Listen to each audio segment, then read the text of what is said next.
أعوذ بالله من الشيطان الرجيم. بسم الله الرحمن الرحيم. يا أيها الناس اعبدوا ربكم الذي خلقكم والذين من قبلكم لعلكم تتقون. الذي جعل لكم الأرض فراشا والسماء بناء وأنزل من السماء ماء فأخرج به من الثمرات رزقا لكم فلا تجعلوا لله أندادا وأنتم تعلمون. وإن كنتم في ريب مما نزلنا على عبدنا فأتوا بسورة من مثله وادعوا شهداءكم من دون الله إن كنتم صادقين. فإن لم تفعلوا ولن تفعلوا فاتقوا النار التي وقودها الناس والحجارة أعدت للكافرين. وبشر الذين آمنوا وعملوا الصالحات أن لهم جنات تجري من تحتها الأنهار كلما رزقوا منها من ثمرة رزقا قالوا هذا الذي رزقنا من قبل وأتوا به متشابها ولهم فيها أزواج مطهرة وهم فيها خالدون. إن الله لا يستحيي أن يضرب مثلا ما بعوضة فما فوقها فأما الذين آمنوا فيعلمون أنه الحق من ربهم وأما الذين كفروا فيقولون ماذا أراد الله بهذا مثلا يضل به كثيرا ويهدي به كثيرا وما يضل به إلا الفاسقين الذين ينقضون عهد الله من بعد ميثاقه ويقطعون ما أمر الله به أن يوصل ويفسدون في الأرض أولئك هم الخاسرون. كيف تكفرون بالله وكنتم أمواتا فأحياكم ثم يميتكم ثم يحييكم ثم إليه ترجعون. هو الذي خلق لكم ما في الأرض جميعا ثم استوى إلى السماء فسواهن 7 سماوات وهو بكل شيء عليم. صدق الله العظيم.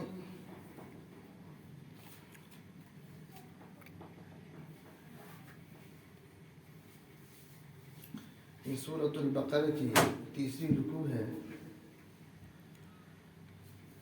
اس رکوع سے پہلے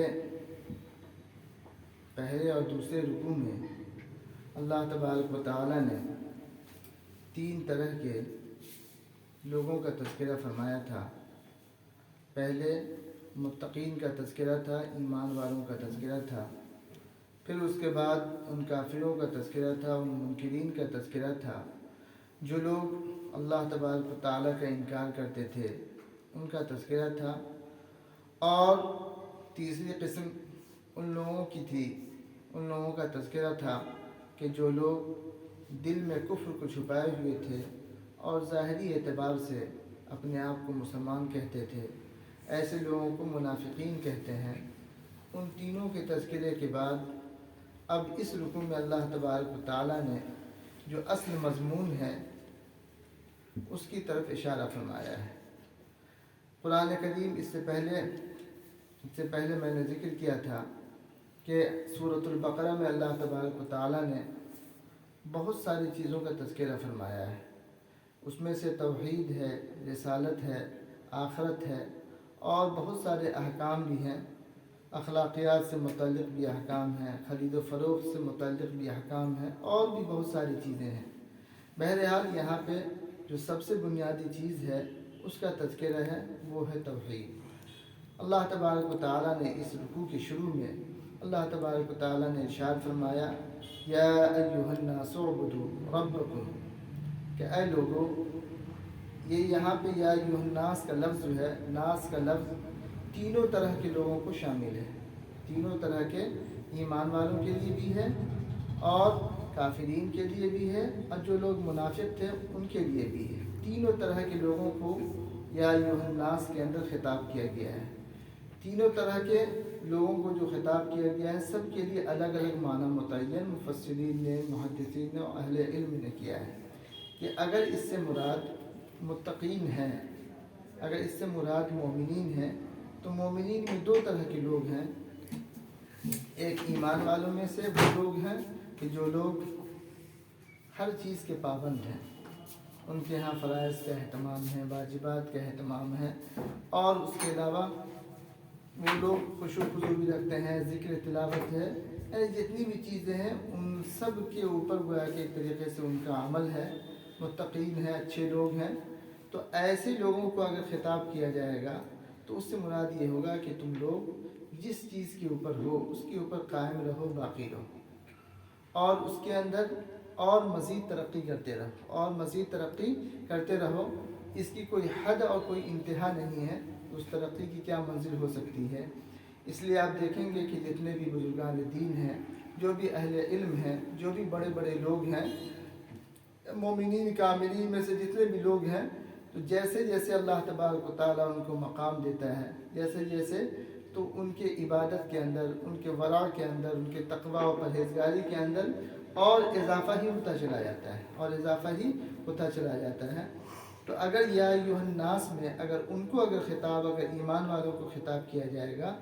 تو ایمان والوں میں جو لوگ عمل کرنے والے بھی ہوں گے تو ان سے مراد یہ ہوگا کہ جس کام کے اندر آپ لگے ہوئے اس کے اوپر آپ قائم رہیے، باقی رہیے، اور مزید اس کے اندر ترقی کرتے چلے جائیے، جس کی کوئی حد اور کوئی انتہا نہیں ہے۔ اللہ تبارک و تعالیٰ کی معرفت کی ڈھونڈنے کے لیے کوئی حد اور انتہا نہیں ہے۔ اور اگر ایمان والوں میں ایسے لوگ ہیں جو فسق و فجور میں ملوث ہیں، گناہ کا ارتکاب کرتے رہتے ہیں بہت سارے، تو ان سے گویا کہ خطاب ہوگا تو ان سے مراد یہ ہوگا کہ آپ ان گناہوں سے باز آ جائیے، بلکہ سچے دل سے توبہ کر لیجئے، سچے دل سے توبہ کر لیجئے، اور سچے دل سے توبہ کرنے کے بعد پھر اللہ تبارک و تعالیٰ کی ربوبیت کا اقرار کیجئے، اس کی جو عبادت ہے، اس کے جو احکام اس کو انجام دیتے رہیے۔ اور اگر اس سے مراد وہ کافر ہیں جو کھلم کھلا مخالفت کر رہے تھے، جو حضور ہی کو نہیں مان رہے تھے، اللہ ہی کو نہیں مان رہے تھے، قرآن کا انکار کر رہے تھے، ایسے لوگ اگر مراد اگر ہیں اس خطاب کے، اگر یہ لوگ اگر مراد اگر لیے جائیں تو ان کے لیے یہ ہوگا کہ سب سے پہلے ان چیزوں سے آپ باز آ جائیے، کفر اور شرک کو چھوڑ دیجیے، جس چیز کی آپ تکذیب کر رہے ہیں اس کی تصدیق کر لیجیے۔ یہ گویا کہ ان کو خطاب ہوگا، اللہ تبارک و تعالیٰ کی وحدانیت کے، اس کی عبودیت کے پورے طور پر قائل ہو جائیے۔ اور اگر اس سے مراد وہ منافقین اگر لیے جائیں، ان کو اگر مخاطب بنایا جائے، منافقین کو مخاطب بنایا جائے، تو اس سے مراد یہ ہوگا کہ منافقین جس نفاق کی کیا ہے، جس نفاق کے گناہ کے اندر ملوث ہیں، اس نفاق سے وہ باز آ جائیں، یعنی جو وہ کام کر رہے ہیں کہ ظاہری اعتبار سے اپنے آپ کو مسلمان کہہ رہے ہیں یا کہلا رہے ہیں، اور اندر سے ان کے ایمان نہیں ہے، اندر سے وہ مسلمان نہیں ہے، اس چیز سے وہ باز آ جائیں۔ تو یا ایھا الناس کے اندر تینوں طرح کے مخاطب ہیں، ہر ایک کے لیے الگ الگ معنی اور مطلب متعین کیا جائے گا، جیسا کہ مفسرین نے ذکر کیا ہے۔ تو یا ایھا الناس اعبدوا، اے ایمان والو یا اے لوگو، تم اپنے رب کی عبادت کرو۔ ربکم کا لفظ استعمال کیا ہے، اس کی جگہ پہ اللہ تبارک و تعالیٰ کا جو اسم ذات ہے اس کا بھی استعمال کیا جا سکتا تھا، اور بھی بہت سارے اس کی صفات ہیں، بہت سارے اس کی صفات ہیں، اسماء کیا ہے، اسماء الحسنی ہیں، کسی سے بھی کہا جا سکتا تھا، لیکن رب کا لفظ استعمال کیا ہے۔ رب کا معنی ہی آتے ہیں پالنے والا، پرورش کرنے والا، اور اس انداز سے پرورش کرنے والا، شفقت کے ساتھ اور بتدریج، تاکہ ہر چیز کی جو اس کا قرینہ ہے، جو اس کی ضرورت ہے، اس کے مطابق اس چیز کو پورا کرنے والے کو رب کہتے ہیں۔ اللہ تبارک و تعالیٰ پوری کائنات کا رب ہے، جتنی بھی مخلوق ہیں اور جس کی جس وقت جیسی ضرورت ہے اللہ تبارک و تعالیٰ ویسی ضرورت پوری فرماتا ہے، اس لیے اس کو رب کہا جاتا ہے۔ اس ربوبیت کا تقاضا یہ ہے کہ اسی کی عبادت کی جائے، اس کے علاوہ کسی کی عبادت نہیں کی جائے، یہ ربوبیت کا تقاضا ہے۔ اس لیے اللہ تبارک و تعالیٰ نے اس جگہ پہ خاص طور سے رب کا لفظ استعمال فرمایا، اور فرمایا کہ اے لوگو تم اپنے رب کی عبادت کرو۔ اس کے بعد 4 نعمتوں کا تذکرہ فرمایا۔ 4 نعمتوں کا، بعض نعمتیں ایسی ہیں کہ جس کا تعلق انسان کی ذاتیات سے ہے، انسان کی مخلوق کی ذاتیات سے ہے یا انسان کی ذاتیات سے ہے، اور بعض نعمتیں ایسی ہیں جو بالکل آفاقی ہیں، بالکل آفاقی ہیں، اور وہ نعمتیں ایسی ہیں کہ اس میں ان نعمتوں کو اللہ تبارک و تعالیٰ کے علاوہ کوئی عطا ہی نہیں کر سکتا ہے۔ اللہ تبارک و تعالیٰ نے اپنی ان نعمتوں میں سے ایک نعمت کا تذکرہ فرمایا کہ تمہارا رب وہ ہے جس نے تم کو پیدا کیا۔ سارے انسان کو اصلاً پیدا کرنے والا اللہ تبارک و تعالیٰ ہی کی ذات ہے، ورنہ انسان کیا تھا؟ عدم میں تھا، انسان عدم میں سے تھا، اللہ تبارک و تعالیٰ ہی نے اپنے فضل سے اس کو وجود بخشا۔ قرآن کریم اللہ تبارک و تعالیٰ نے ذکر فرمایا هل أتى على الإنسان حين من الدهر لم يكن شيئا مذكورا، کہ انسان کے اوپر ایک ایسا وقت آتا ہے کہ انسان ناپید ہوتا ہے، وجود میں نہیں آتا ہے، جب تک اس کی پیدائش نہیں ہوتا ہے، اس کا کوئی تذکرہ نہیں ہوتا ہے، اس کے نام کو کوئی نہیں جانتا، لیکن اللہ تبارک و تعالیٰ اپنے فضل سے وجود بخشتا ہے۔ پھر وجود بخشنے کی جو صورتیں ہیں سب کو معلوم ہے کہ اللہ تبارک و تعالیٰ نے ہمیں مادر میں، پھر اس کے بعد جب وہ چھوٹا معصوم سا ہوتا ہے تو پھر اس کی کیسی پرورش ہوتی ہے، جب جس وقت جس عمر کے اندر جو تقاضے ہوتے ہیں اللہ تبارک و تعالیٰ وہ بہم فرماتا ہے۔ خلقکم کے اندر وہ ساری چیزیں آ گئیں، وہ ساری چیزیں آ گئیں، تو اللہ تبارک و تعالیٰ تمہارا رب ہے جس نے تم کو پیدا کیا، جس نے تم کو پیدا کیا۔ انسان کو خود اپنی تخلیق کے اوپر اگر انسان غور کرے تو اللہ تبارک و تعالیٰ کی ربوبیت کے قائل ہو جائے گا، اور اس کے علاوہ کوئی چارہ ہی نہیں ہوگا کہ اللہ تبارک و تعالیٰ کے علاوہ کسی دوسرے کے سامنے ہم سر کو جھکائیں، کسی دوسرے کو اپنا مسجود قرار دیں۔ آگے اللہ تبارک و تعالیٰ نے فرمایا کہ صرف یہی نہیں کہ تم کو ہی اللہ تبارک و تعالیٰ نے پیدا کیا، بلکہ تم سے پہلے جو تمہارے آبا و اجداد ہیں، تمہارے باپ ہیں، دادا ہیں، تمہارے خاندان کے جتنے بھی لوگ جو تم سے پہلے ہیں، سب کا پالنے والا، سب کی تخلیق اللہ تبارک و تعالیٰ ہی نے فرمائی ہے۔ اللہ تبارک و تعالیٰ سب کا خالق ہے، سب کا خالق ہے، یہ نہیں کہ وہ صرف تمہارا ہی خالق ہے۔ لیکن اب یہاں پہ یہ سوال یہ ہوتا ہے کہ اللہ تبارک و تعالیٰ بعد میں جو جتنے بھی لوگ آنے والے ہیں ان سب کا خالق بھی تو اللہ تبارک و تعالیٰ ہی ہے، لیکن یہاں پہ بات کا تذکرہ نہیں فرمایا، صرف والذین من قبلکم بات کا تذکرہ اس لیے نہیں فرمایا گیا کہ تاکہ اس بات کو یہ لوگ یقین جا سکے کہ یہ جو امت ہے محمد صلی اللہ علیہ وسلم کے جو ماننے والے لوگ ہیں، یا آخری نبی کے بعد اب کوئی دوسرا نبی نہیں آنے والا ہے، یہی امت، یہی جماعت اب قیامت تک رہے گی، اسی وجہ سے بات کا تذکرہ نہیں فرمایا۔ ورنہ یوں تو اللہ تبارک و تعالیٰ جب سے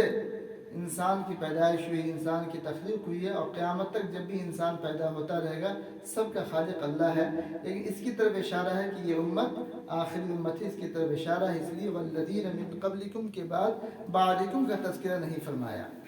اس تذکرے کے بعد اللہ تبارک و تعالیٰ نے فرمایا کہ اگر تم اپنے رب کی عبادت کرتے رہو گے، یا مخاطب کے اعتبار سے جو الگ الگ معنی بتایا گیا کہ اگر تم ان سب چیزوں سے بچتے رہو گے، اگر ایک مومن کامل ہے، پرہیزگار ہے، اور اس کے اندر وہ قائم ہے، باقی ہے، اور اسی طریقے سے وہ کیا ہے، اور اس کے اندر مزید ترقی وہ کرتا چلا جا رہا ہے،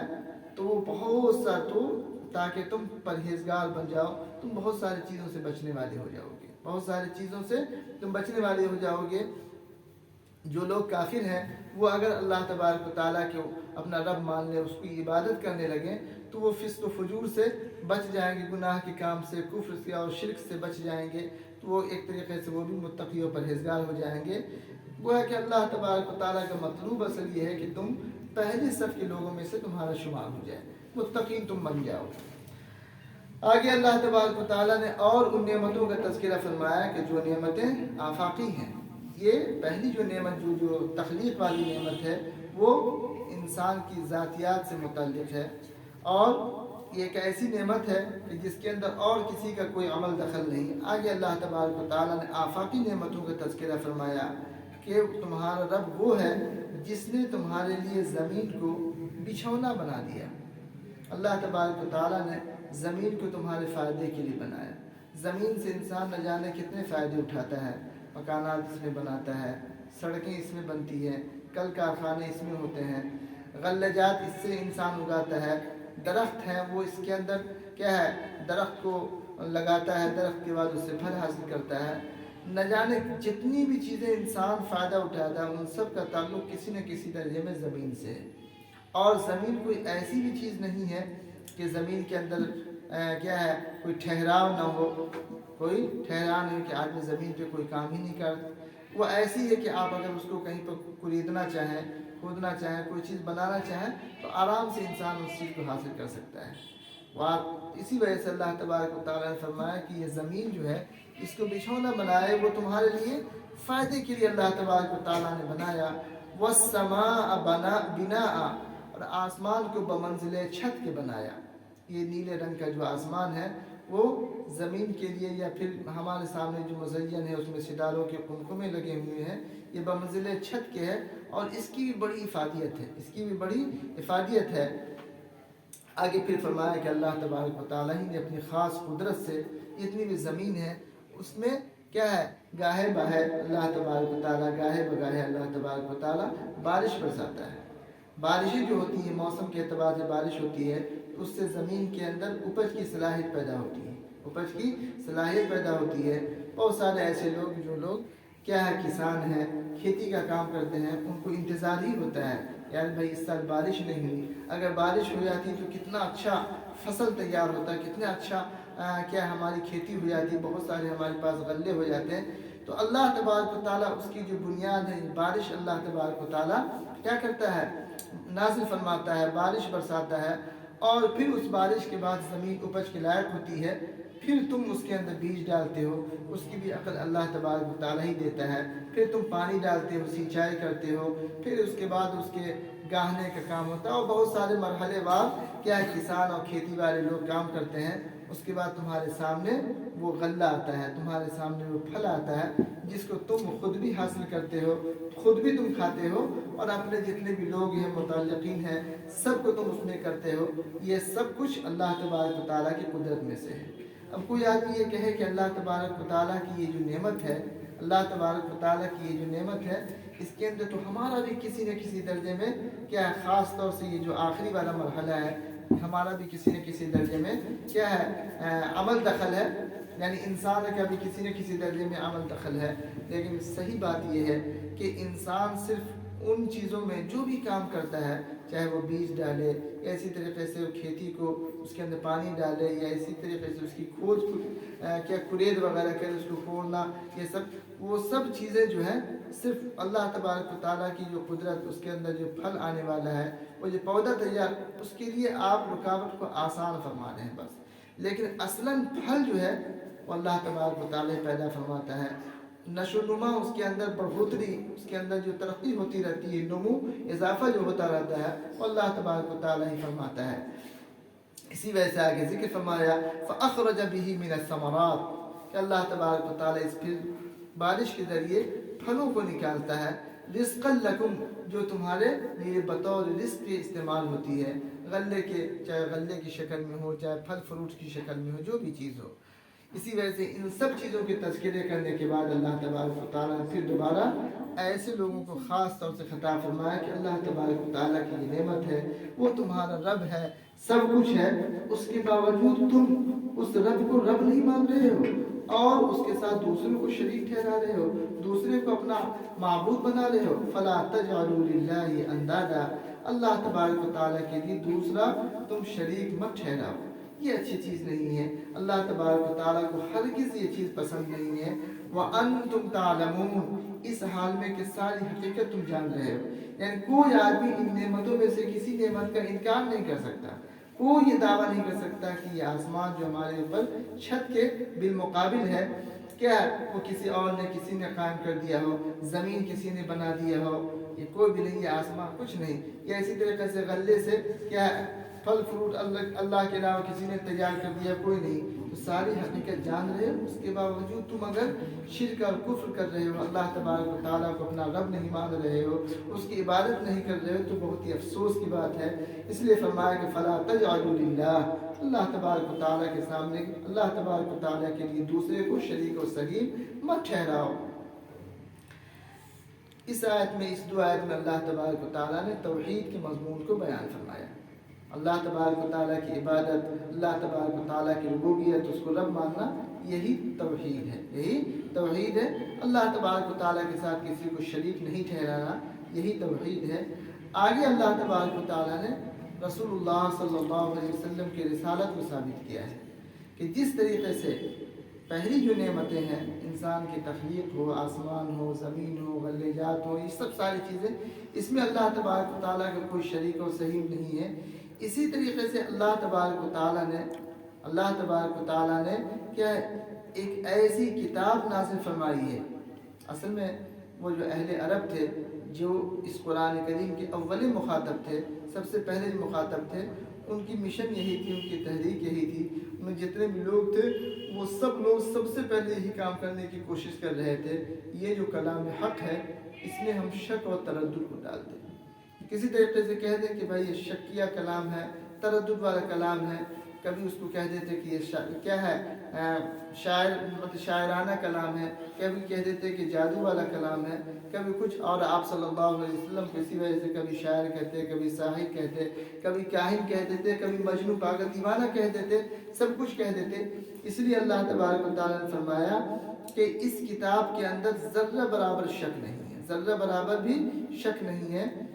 لفظ میں غیب کے معنی آتے ہیں شک کے، اردو میں اس کا ترجمہ یہ کیا جاتا ہے شک کے معنی ہے، لیکن اصلاً شک بولتے ہیں کہ معمولی سا بھی اگر تردد اگر ہو سکے، معمولی سا بھی تردد اگر ہو، وہ معمولی تردد بھی اس میں نہیں ہے، معمولی تردد بھی نہیں ہے، لیکن کبھی کبھار جو لوگ کچھ کج فہم ہوتے ہیں، جن کی فہم کے اندر نقص اور کمی اگر ہوتی ہے، وہ اس کے اندر کیا ہے تردد ڈالنے کی کوشش کرتے ہیں، اس کے اندر شک میں ڈالنے کو کیا کوشش کرتے ہیں۔ اللہ تبارک و تعالیٰ نے ایسے لوگوں کے لیے بھی فرمایا کہ اگر ایسے کج فہم کو اگر کسی طریقے کا اگر کوئی شک ہے اس کلام کے سلسلے میں کہ یہ کلام حق ہے کہ نہیں ہے، اللہ کا کلام ہے کہ نہیں ہے، تو پھر جو ہے اللہ تبارک و تعالیٰ نے فرمایا کہ بھائی اس قرآن کی مختلف صورتیں ہیں، 114 صورتیں ہیں، اور چھوٹی سے چھوٹی بھی صورت ہے، بڑی سے بڑی بھی صورت ہے۔ اللہ تبارک و تعالیٰ نے فرمایا کوئی ایک چھوٹی سی بھی صورت تم اس جیسی پیش کر کے دکھا دو، اس جیسی، کہ قرآن نے چیلنج کیا کہ بھائی اس جیسی کوئی ایک صورت بھی تم پیش کر کے دکھا دو۔ تو اس زمانے میں عرب کی زباندانی بہت مشہور تھی، حالانکہ وہ لوگ پڑھے ہوئے نہیں تھے، یعنی پڑھے لکھے لوگ نہیں تھے، لیکن زبان کے اوپر عجب ملکہ تھا، ان کو بڑی قدرت تھی۔ کوئی وہاں پہ مدرسہ، کوئی اسکول، کالج، یونیورسٹی اس طریقے کا کوئی نظام نہیں تھا، لیکن اس کے باوجود وہ لوگ فصیح و بلیغ عربی بولتے تھے۔ چھوٹی چھوٹی بچیاں ایک سے ایک بڑھ کے جو ہے اشعار کہتی تھی عرب زبان کے اندر۔ وہ اپنی زباندانی کی وجہ سے بہت ہی مشہور تھے، اور پوری دنیا کو اپنے علاوہ وہ اجمی کہتے تھے، گنگا کہتے تھے، کہ سارے کے سارے لوگ، تو ایسی ان کی زبان تھی۔ اس کے باوجود بڑے بڑے اتنے بڑے فصحاء بلغاء، ایک سے ایک بڑے بڑے شاعر، لیکن اس کے باوجود جب یہ قرآن نے یہ چیلنج کیا، کسی نے اس چیلنج کا جواب نہیں دیا، اور وہ چیلنج آج بھی موجود ہے۔ آج تقریباً 1444 سال ہونے جا رہا ہے اس قرآن کریم کے نزول کو، لیکن وہ چیلنج آج بھی موجود ہے۔ تو اس سے معلوم یہ ہوا کہ جس طریقے سے کیا ہے یہ اللہ تبارک و تعالیٰ، جس طریقے سے اللہ تبارک و تعالیٰ کی نعمتوں میں اس کا کوئی شریک و سہیم نہیں ہے، اسی طریقے سے محمد صلی اللہ علیہ وسلم کے اوپر جو یہ کلام حق نازل ہوا ہے، یہ کتاب نازل ہوئی ہے، اس کے اندر اس کا کوئی شریک و سہیم نہیں ہے۔ یہ گویا کہ زندہ و جاویز معجزہ ہے جناب محمد رسول اللہ صلی اللہ علیہ وسلم کا۔ آپ کے بہت سارے معجزات تھے، لیکن ان معجزوں میں دو بڑا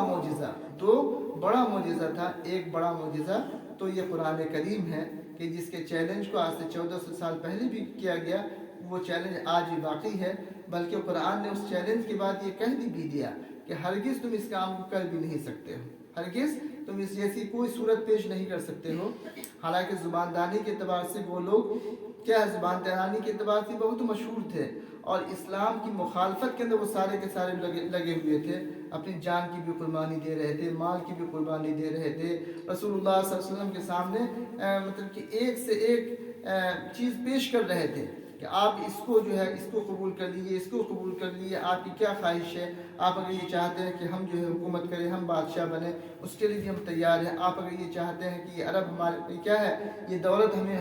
کیا میسر ہو جائے، اس کے لیے بھی ہم تیار ہیں۔ لیکن سب کچھ کے لیے وہ تیار ہوتے تھے، لیکن جب قرآن نے یہ کہا تو کہا کہ بھائی کسی نے اس کا جواب نہیں دیا۔ اور قرآن نے بڑے فصیح اور اچھے انداز میں کہا کہ کوئی شخص یہ کہہ سکتا ہے کہ ٹھیک ہے کہ ہم اکیلے ہم اکیلے اس کا جواب نہیں دے سکے، ہو سکتا ہے کہ میرے پاس وہ صلاحیت نہیں ہو کہ ہم جواب، لیکن ایک پوری ٹیم ہوگی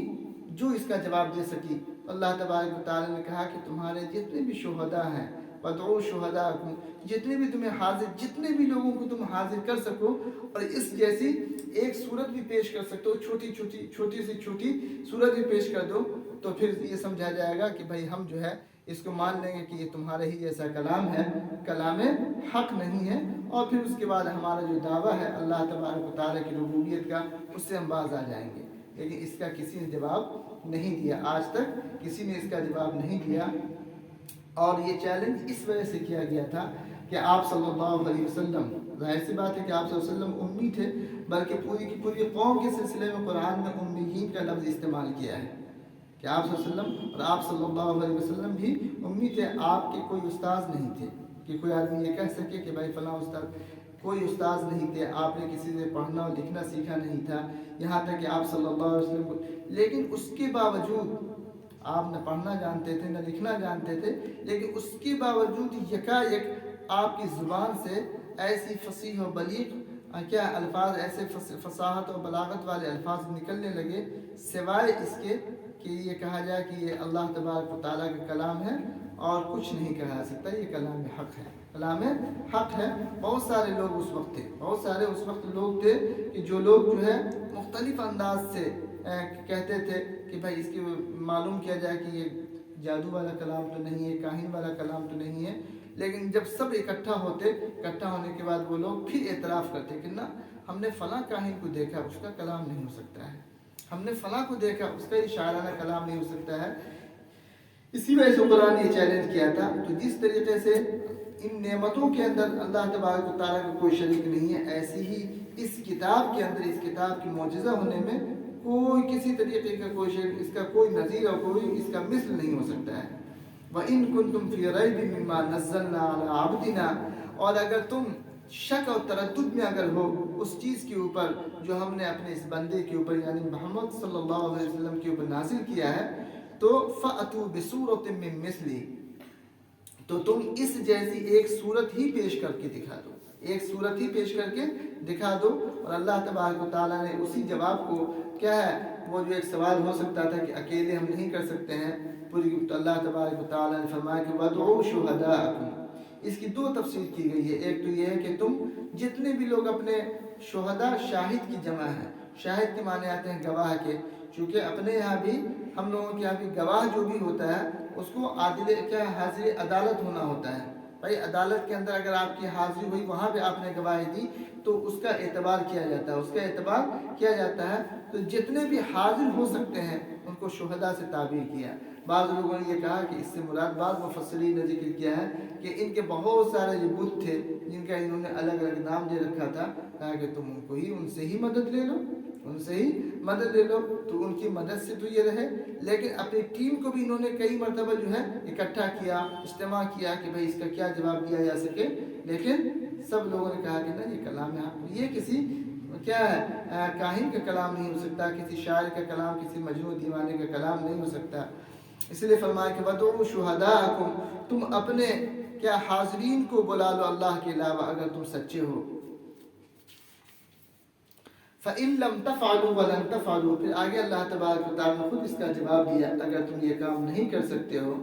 تو اللہ تبارک و تعالیٰ نے فرمایا کہ ہرگز تم اس کام کو نہیں کر سکتے ہو، یہ کام نہیں ہو سکتا ہے۔ چنانچہ آج تک اس کام کا جواب کیا ہے، اس چیلنج کا جواب نہیں دیا جا سکا، تو پھر اب تم انتظار کرو۔ اگر اس کے باوجود تم اس کو قبول نہیں کر رہے ہو، اس قرآن کے اندر شک اور تردد ہی کے اندر پڑے ہوئے ہو،